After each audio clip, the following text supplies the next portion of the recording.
Hi guys, today I have a giant haul for you guys. I've actually had to split this up into two videos. One video will be mainstream polishes, which is this one, and the second video will be indie nail polishes. These are polishes that I've accumulated over maybe the last 3 or 4 months. They're all kind of separate nail polishes, they don't belong to specific collections, so I haven't had any proper videos for them, so here they are all together. I'm a crazy cat lady, and this is something I have to deal with every single time I try to swatch. First up is Illamasqua Devotee, and this is a absolutely stunning bubblegum pink. This has a matte cap, so it will dry with a matte finish. I bought this nail polish from TK Maxx for $3.99, and the reason it's not in my TK Maxx haul is because I actually bought this after this video already went up, but unfortunately I haven't seen any Illamasqua there since. So as I mentioned before, it does dry with a matte finish. Usually I hate matte finishes, but with this one I'm actually not too bothered. I did apply top coat for the swatch, and it's fully opaque in just 2 coats.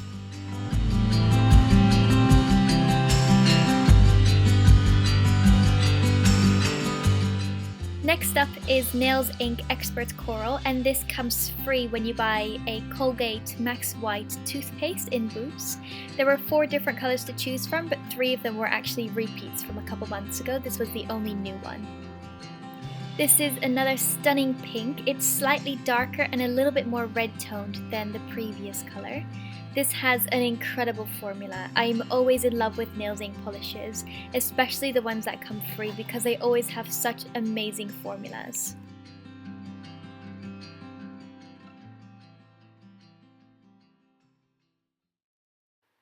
It dries with a super glossy finish. It's almost opaque in just 1 coat, but there was a very slight visible nail line, so I am adding a second coat.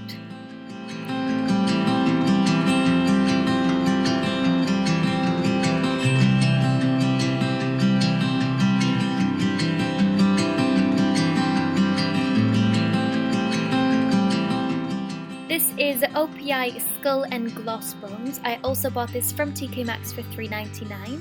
This is part of the Pirates of the Caribbean collection, and I think I might actually finally own all of those polishes now.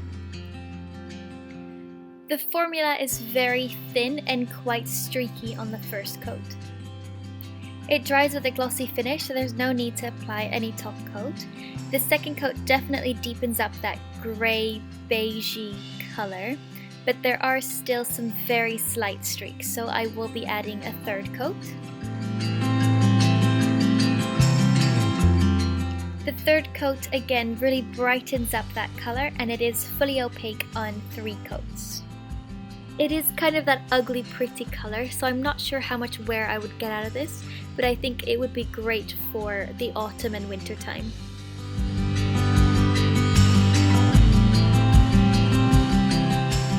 This is OPI Ink, and I honestly wasn't really too bothered about this colour. It came in a set with the next polish, which I needed in my life. However, trying this polish out, I actually love it. It's really beautiful and unique.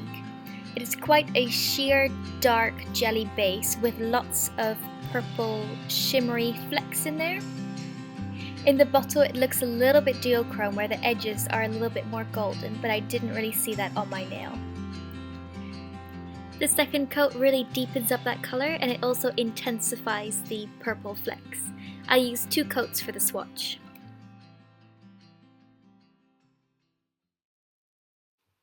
This is the polish that I desperately needed in my life, and I'm applying it over the previous one. This is OPI Paris Couture. I didn't even know this polish existed until about 2 weeks ago when Loki's Lacquer, I think that's how you say it, on Instagram posted it. It is such a stunning holographic, but there's something different about it.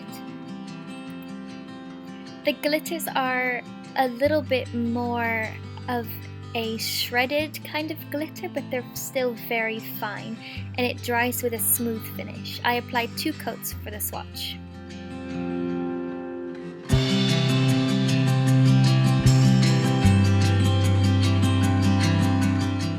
Next up is Essie Guilty Pleasures, and this is another purchase from TK Maxx. This is actually pretty much identical to the Illamasqua I showed at the start of this video. The formula was easy to work with, but it was very thin, so I struggled a little bit getting the right amount on my brush and making sure nothing dripped down from the stem of the brush. This dries super glossy. It almost seems like it's a little bit more of a cruddy finish than a cream. There is a slight visible nail line, so I will be adding a third coat.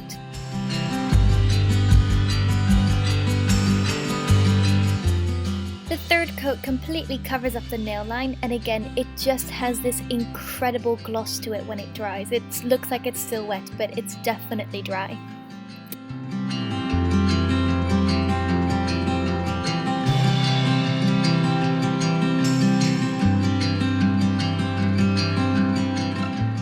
Next up is a nail polish from the brand Accessorise called number 21 Heavenly.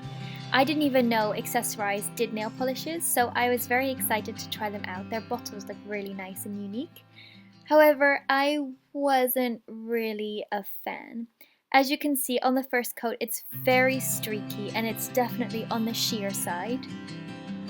I applied a thicker second coat, but unfortunately it was still very streaky on the second coat. It was more streaky in person than my camera is showing. After applying the third coat, it is completely opaque, but honestly I was just a little disappointed with the formula. I've got pale blues like this that are easily opaque in 2 coats, so I won't be adding any more Accessorise polishes to my collection. Next up is the brand Kiko, and this is number 385. I love Kiko polishes. They're very, very affordable. A lot of them are only £2.50 and they are great quality.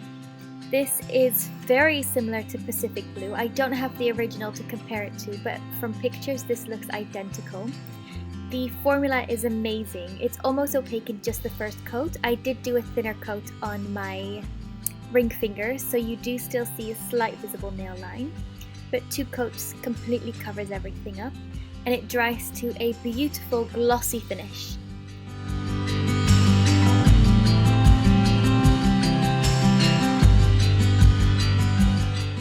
Another Kiko and another blue, I literally could not decide. This is number 336, and this is slightly deeper and not quite as opaque.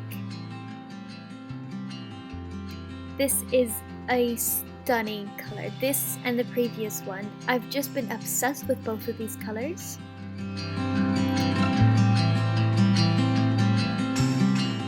The second coat really deepens up that blue color, and it is fully opaque on the 2 coats. It dries to a glossy finish, so there's definitely no need for a top coat.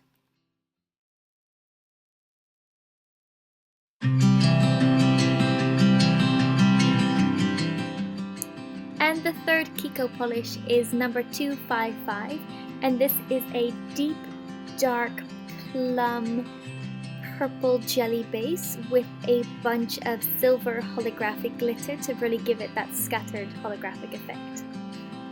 It is a jelly polish, so the first coat is slightly sheer, but the reason it's a jelly polish is so that there is more depth when you add the second coat. The second coat really deepens up that color, and it does dry to a smooth finish as well, even though there is that very small micro glitter in there.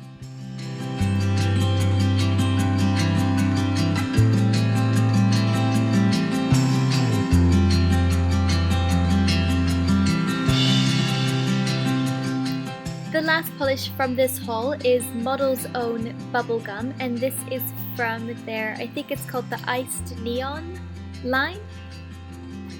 This is a typical neon where it is very bright and definitely neon, but it is quite sheer on the first coat and you can definitely see a very obvious visible nail line. The second coat really intensifies the neon. My camera is picking it up a little bit more red toned than it is, but it is a slightly darker shade of pink than more traditional neons.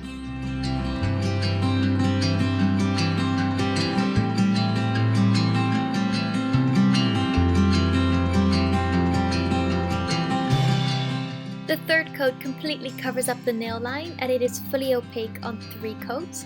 It does dry to a matte finish, so I would recommend a top coat.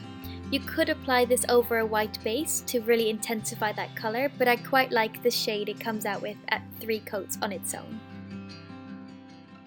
That is part 1 of my huge haul. Keep an eye out for part 2 over the next couple of days hopefully, as that is all going to be indie polishes. I'm actually surprised I've got so many pinks in this haul. It's not a colour that I normally end up wearing, but I loved all 4 of these.